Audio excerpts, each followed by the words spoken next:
হচ্ছেন 100 জনের উপর যদি কোনো বিয়ে বাড়িতে বরযাত্রী আসে তাহলে প্রতিজন বেশি হওয়ার কারণে 1000 টাকা ট্যাক্স দিতে হবে সরকারকে।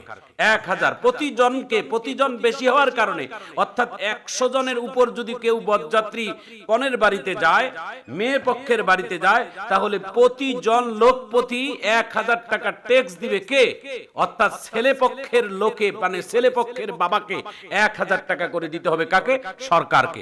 বর্তমান সরকার জনাব তারেক রহমান, বাংলাদেশের সরকার, তাকে আমরা অভিনন্দন জানাই, মোবারকবাদ জানাই। বাংলাদেশে একটা নতুন গেজেট আইন পাশ হলো, যে এই আইনটা এটা বাংলাদেশের সাধারণ মানুষদের জন্য একটা বড় উপকার হবে। সেই উপকারটা আইনটা কি, এটা আপনারা দেশের মানুষ শুনলে খুশি হবেন। আলহামদুলিল্লাহ রাব্বিল আলামিন। বাংলাদেশের যিনি বর্তমান সরকার জনাব তারেক রহমান, বাংলাদেশের সরকার, তাকে আমরা অভিনন্দন জানাই, মোবারকবাদ জানাই। বাংলাদেশের এই প্রধানমন্ত্রী তারেক রহমানকে, যে আপনার এই সময়ে, আপনার সরকারের সময় আপনি একটা যে আইন করেছেন, এটা মনে হয় সাধারণ বাবাদের জন্য এবং সাধারণ মানুষদের জন্য বড় একটা উপকার হবে। সেটা কি?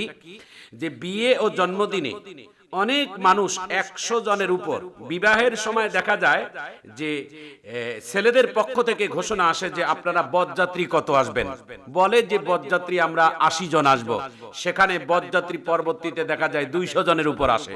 কিন্তু মেয়ের বাবায় আয়োজন করে 80 জন থেকে 100 জনের জন্য, সেখানে বরপক্ষের পক্ষ থেকে যখন এই 200-র উপর লোক আসে, তখন ওই মেয়ের বাবা কিভাবেই তখন একটা সংকট মুহূর্তে পড়ে যায়, এবং এই মেহমানদেরকে আপ্যায়ন না করা যে তাদের জন্য যে একটা কত বড় কষ্টদায়ক হয়, এটা ওই মেয়ের বাবা ছাড়া আর কেউ বলতে পারবে না। প্রিয় বন্ধুরা আমার দেশে সব থেকে নির্যাতিত হয় এই মেয়ের বাবাদেরকে বিবাহের নামে। 3 দিনের গায়ে হলুদ, এখানে একটা খরচ, তারপরে বিবাহের দিনে মেয়েদের পক্ষের, ছেলেদের পক্ষের লোকদেরকে কাপড় চোপড় দেওয়া, জামাইকে কাপড় দেওয়া, গাড়ি দেওয়া, বাড়ি দেওয়া, বিভিন্ন যৌতুক নামে এগুলোকে ট্যাক্স ভ্যাক্স বসা, এবং সর্বশেষ মেয়েদের বাবার উপর যে অত্যাচারটা, অবিচারটা করানো হয়, সেটা বরযাত্রীর নামে। বরযাত্রী সেটা আসার কথা 90 থেকে 80 জন, 80 থেকে 90 জন, এখানে 2 থেকে 250 লোক এসে বর অর্থাৎ কনে পক্ষের অভিভাবক এবং তার বাবাদেরকে, মেয়ে পক্ষেদেরকে বিপদের মধ্যে ফেলিয়ে দেওয়া হয়। কিন্তু ইসলাম শরীয়ত কি বলে? ইসলাম শরীয়ত বলে যে মেয়ে, যেই ছেলে বিবাহ করবে সেই ছেলে দাওয়াত করে মেয়ে পক্ষের লোকদেরকে খাওয়াবে। ইসলাম কি বলে? ইসলাম বলে নারীদেরকে, যেই পুরুষে যেই ছেলেটা বিবাহ করবে তার 2টা গুণে গুণান্বিত হতে হবে। এক, তাকে আল্লাহ তাআলা মহরনা দেওয়ার সামর্থ্য যতক্ষণ পর্যন্ত যেই ছেলেটার হবে না, ততক্ষণ পর্যন্ত সে যেন বিবাহ না করে, অর্থাৎ মহরনা পরিশোধ করেই মেয়েটাকে বিবাহ করে নিয়ে আসতে হবে। এবং মহরনা কখনো মুখ দিয়ে মাপ হবে না, এটা কখনো মাপ নেই, এই মাপ বলাটার কোনো কথা নেই, এটা বরঞ্চ আপনাকে পরিশোধ করে দিয়েই বিবাহ করতে হবে। প্রিয় বন্ধুরা বাংলাদেশে নতুন একটা আইন করানো হয়েছে। আইনটা হচ্ছেন 100 জনের উপর যদি কোনো বিয়ে বাড়িতে বরযাত্রী আসে, তাহলে প্রতিজন বেশি হওয়ার কারণে 1000 টাকা ট্যাক্স দিতে হবে সরকারকে। 1000 প্রতিজন বেশি হওয়ার কারণে, অর্থাৎ 100 জনের উপর যদি কেউ বরযাত্রী কনের বাড়িতে যায়, মেয়ে পক্ষের বাড়িতে যায়, তাহলে প্রতিজন লোক প্রতি 1000 টাকা ট্যাক্স দিবে কে? অর্থাৎ ছেলে পক্ষের লোকে, মানে ছেলে পক্ষের বাবাকে 1000 টাকা করে দিতে হবে কাকে? সরকারকে। এই আইনটা আমরা বাংলাদেশ সরকার যে করেছেন, এটা যদি বাস্তবায়ন হয়, তাহলে কমপক্ষে মেয়েরা, অর্থাৎ মেয়ের বাবারা, মেয়ের অভিভাবকেরা নির্যাতিত থেকে, নিপীড়ন থেকে একটু রেহাই পাবে। প্রিয় বন্ধুরা পাশাপাশি এই আইনটা আরো কঠোর হওয়া দরকার, যে যারা বিবাহের নামে, যারা যৌতুকের নামে ট্যাক্স বসায়, তার ছেলেকে একটা গাড়ি দিতে হবে, একটা ফ্ল্যাট দিতে হবে, 10 ভরি স্বর্ণ দিতে হবে। এই সমস্ত কাপুরুষ যারা, আমি আর ভাষায় বলে থাকি, যারা কাপুরুষ, যারা বিবাহ করার নামে, যারা স্ত্রীদের কাছ থেকে, বাবা মার স্ত্রীর পক্ষের কাছ থেকে যারা জোরপূর্বক যারা যৌতুক আদায় করে নেয়, তারা কোনোদিন সুপুরুষ হতে পারে না, এরা কাপুরুষ। এই কাপুরুষদেরকে কঠোর আইনের আওতায় আনা হোক, এমন একটা আইন করা হোক যেন বাংলাদেশের কোনো মেয়ে পক্ষের পক্ষের বাবা মারা বিবাহ দিতে গেলে এই যৌতুকের শিকারে যেন না হয়। বাংলাদেশে অসংখ্য মেয়েরা নির্যাতিত হয় এই যৌতুকের কারণে।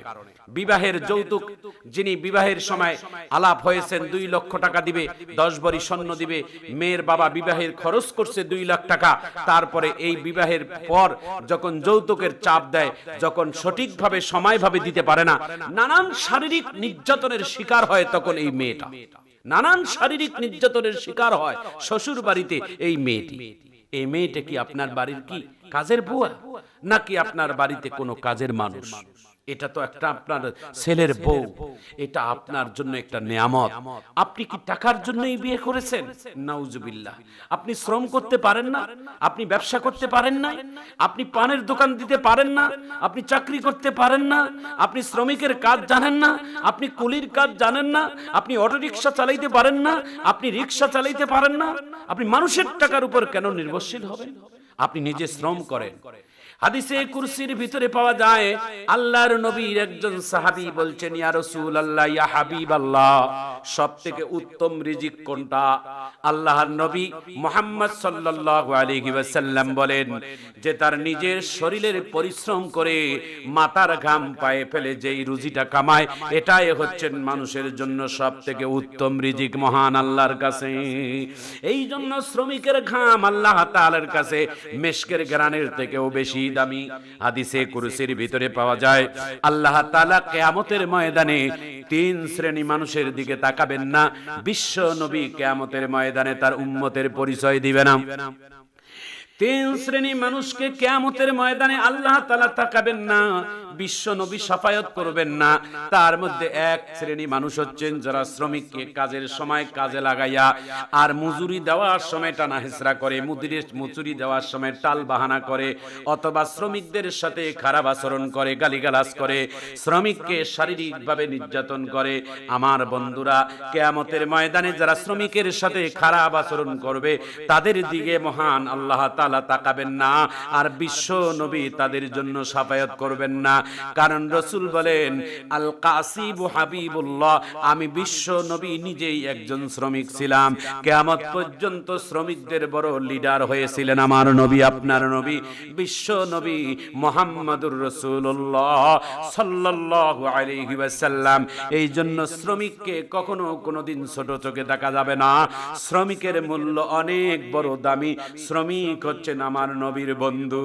আমার শ্রমিক ভাইয়েরা আমার, যারা ওই সমস্ত শ্রমিক, যেই শ্রমিক সময় মতো আমার আল্লাহর হুকুম নামাজ আদায় করে নবীর সুন্নত তরিকা ভাবে জীবন যাপন করে, কিয়ামতের ময়দানে ওই শ্রমিক আর আমি বিশ্ব নবী এত পাশাপাশি জান্নাতে বসবাস করবে। এই জন্য কোন শ্রমিককে অবহেলা করবেন না, শ্রমিককে কেউ কোনোদিন কটূক্তি করবেন না, কারণ শ্রমিক হচ্ছেন আমার নবী নিজেই। নাম্বার 2 হচ্ছে যারা পিতামাতার অবাধ্য সন্তান।